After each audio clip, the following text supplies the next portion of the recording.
চলে এসেছি রান্নাঘরে। আর আজকে রান্না হচ্ছে আলু ভাতে দিয়ে ভাত আর পনির আলুর ঝোল, একদম পাতলা ঝোল। আর আজকে নিরামিষ কেন বন্ধুরা, তোমরা হয়তো অনেকেই জানতে চাইবে যে শনিবার দিদি তুমি তো নিরামিষ খাও না। হ্যাঁ, তারও একটা কারণ রয়েছে শনিবার নিরামিষ খাওয়ার।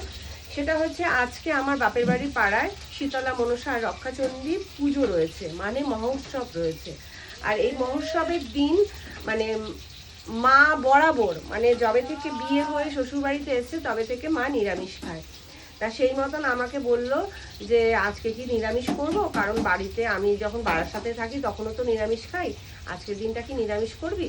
আলাম হ্যাঁ অবশ্যই, তুমি যেহেতু আছো, তুমি যেহেতু মানো বরাবর, তাহলে একটা দিন নিরামিষ না খাওয়ার তো কিছু নেই। ওই কারণেই আজকে নিরামিষ হচ্ছে। আর বৈশাখ মাসে পুজোটায় তো নিরামিষ খাওয়া হয়, মানে মা খাই, মানে আমিও মানবার চেষ্টা করি। মা ওই ওই সময় 3 দিন নিরামিষ, পরপর 3 দিন নিরামিষ খায়। তা মানে যেহেতু শনিবার পুজো হয়, শনি রবি সোমবার তো আমরা এমনি নর্মাল নিরামিষ খাই, তা সেই কারণে 3 দিন মানে নিরামিষ আমাদের হয়েই থাকে বৈশাখ মাসে।